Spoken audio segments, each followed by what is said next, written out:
Mulai ya. Assalamualaikum warahmatullahi wabarakatuh. Waalaikumsalam warahmatullahi wabarakatuh.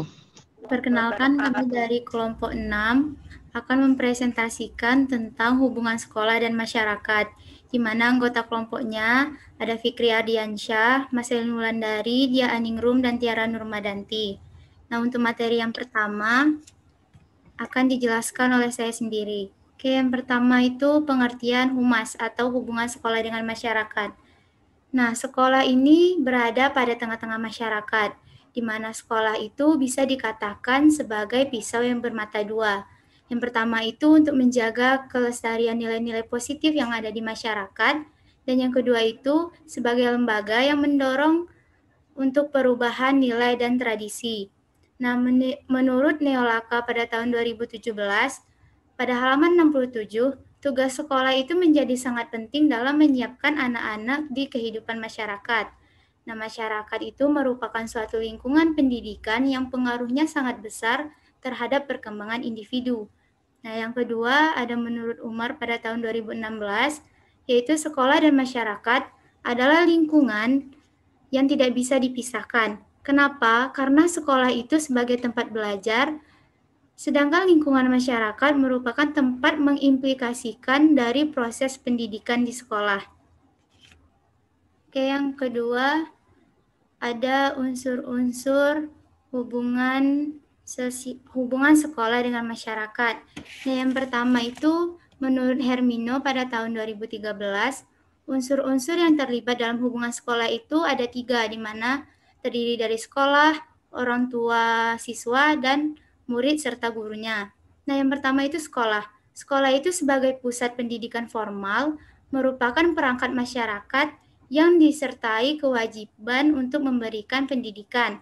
Dan yang kedua itu orang tua murid, di mana hubungan sekolah dengan orang tua murid ini hendaknya dibawa ke dalam hubungan yang arahnya positif. Dan yang ketiga adalah murid dan guru, di mana murid merupakan unsur yang penting, begitupun juga guru. Tanpa murid, sekolah itu tidak akan ada, dan tanpa guru, murid itu tidak akan berkembang. Nah, murid ini berasal dari lingkungan masyarakat, yaitu keluarga yang memperoleh ilmu pengetahuan dan pendidikan dari persekolahan dengan perantara guru.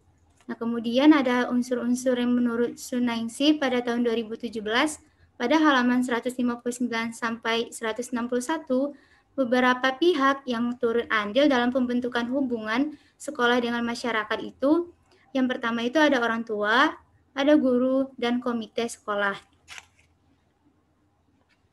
Oke, sekian presentasi saya. Akan dilanjutkan oleh rekan saya. Kepada saudari Diah, dipersilakan untuk presentasi. Di kelas selanjutnya saya akan melanjutkan presentasi. Di sini saya akan menjelaskan tentang fungsi dan tujuan hubungan sekolah dan masyarakat.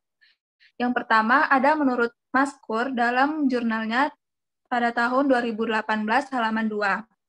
Secara historis, keberadaan sekolah memang untuk membantu masyarakat, sehingga eksistensi suatu lembaga juga amat bergantung dari kepercayaan masyarakat itu sendiri. Keberadaan sekolah akan semakin bermakna manakala sekolah benar-benar mampu membantu masyarakat untuk menjalankan fungsinya, membantu orang tua dalam mendidik anak-anaknya. Kemudian yang kedua, yaitu menurut Usman. Menurut Usman, fungsi pokok hubungan sekolah dengan masyarakat yaitu diantaranya yang pertama menarik simpati masyarakat sehingga dapat meningkatkan relasi masyarakat terhadap sekolah, yang akhirnya dapat menambah income bagi sekolah. Kemudian, selanjutnya mengembangkan pemahaman masyarakat tentang aspek-aspek pelaksanaan program pendidikan di sekolah. Kemudian yang ketiga, dapat menetapkan bagaimana harapan masyarakat terhadap sekolah dan apa harapan-harapan mereka terhadap tujuan pendidikan di sekolah. Kemudian, selanjutnya menimbulkan rasa tanggung jawab yang lebih besar kepada masyarakat terhadap kualitas pendidikan yang telah diberikan oleh sekolah. Kemudian selanjutnya, mengikut sertakan masyarakat secara kooperatif dalam usaha memerankan personal pendidikan. Kemudian yang terakhir, meningkatkan semangat kerjasama antara sekolah dengan masyarakat dan meningkatkan partisipasi kepemimpinan untuk meningkatkan kehidupan di masyarakat. Kemudian selanjutnya, menurut Qurtubi tahun 2019, ia mengatakan terdapat beberapa fungsi hubungan sekolah dengan masyarakat. Yang pertama, mengembangkan pengertian masyarakat tentang semua aspek pelaksanaan program pendidikan di sekolah. Kemudian dapat menetapkan bagaimana harapan masyarakat terhadap sekolah dan apa harapan-harapan mengenai tujuan pendidikan di sekolah. Kemudian memperoleh bantuan secukupnya dari masyarakat untuk sekolahnya, baik finansial, material, maupun moral, dan masih ada fungsi-fungsi lainnya. Kemudian di sini ada menurut Darmadi tahun 2006, dia mengatakan tujuan hubungan masyarakat berdasarkan dimensi kepentingan sekolah, yaitu meliputi memelihara kelangsungan hidup sekolah, meningkatkan mutu pendidikan di sekolah, memperlancar kegiatan belajar mengajar, kemudian memperoleh bantuan dari masyarakat dalam rangka pengembangan dan pelaksanaan program sekolah. Kemudian tujuan hubungan berdasarkan kebutuhan masyarakat, yaitu memajukan dan meningkatkan kesejahteraan masyarakat, memperoleh kemajuan sekolah dalam memecahkan berbagai masalah yang dihadapi. Kemudian selanjutnya, menjamin relevansi program sekolah dengan kebutuhan dan perkembangan masyarakat. Dan yang terakhir, memperoleh kembali anggota-anggota masyarakat yang terpilih dan makin meningkatkan kemampuan. Kemudian selanjutnya, menurut Indriani tahun 2018, ia mengatakan tujuan dari adanya hubungan sekolah dengan masyarakat tersebut adalah untuk memajukan kesejahteraan masyarakat, mendapatkan bantuan sekolah dalam memecahkan permasalahan dalam masyarakat, dapat memberikan kecocokan antara program sekolah dengan kebutuhan masyarakat, serta dapat kembali anggota.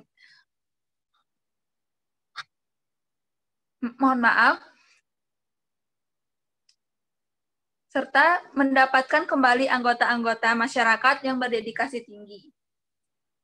Demikianlah presentasi dari saya. Selanjutnya akan dilanjutkan oleh rekan saya. Terima kasih.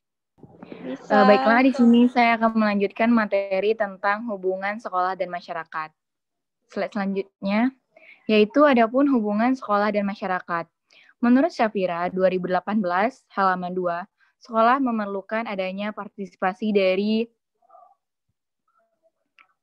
masyarakat guna mendukung melaksanakan programnya.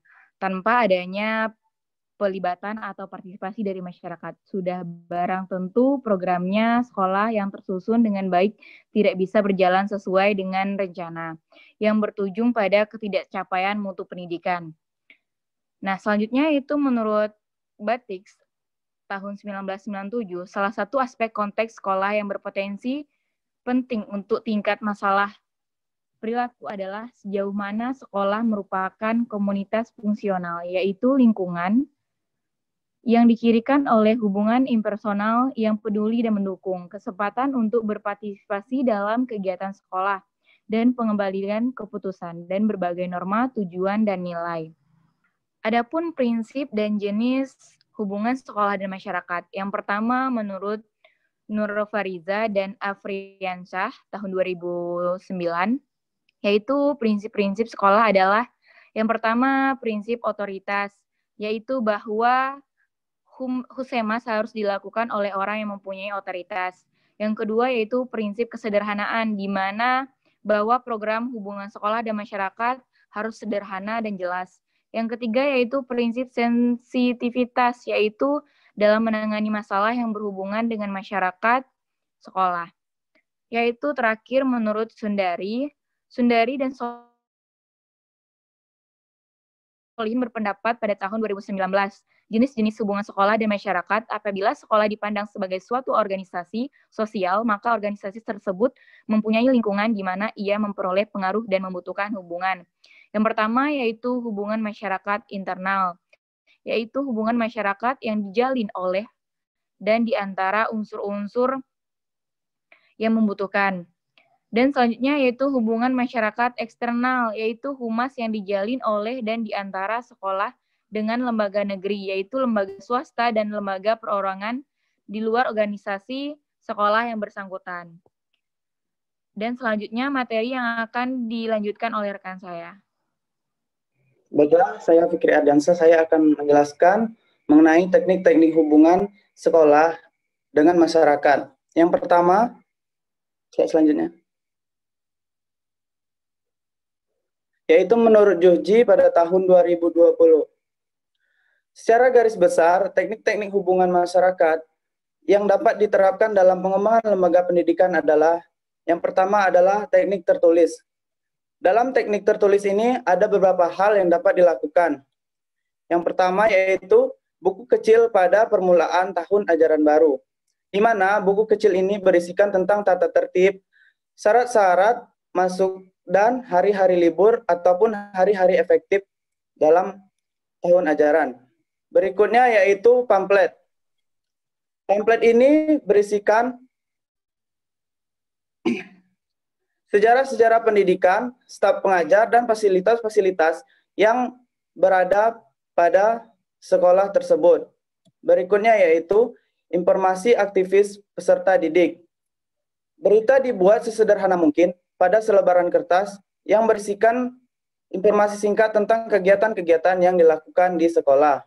Berikutnya yaitu catatan berita gembira. Hampir sama seperti teknik pada berita yang di atas, teknik ini sebenarnya kabar-kabar gembira. Contohnya yaitu keberhasilan. Berikutnya yaitu yang kedua yaitu teknik lisan. Teknik lisan ini ada beberapa hal, yaitu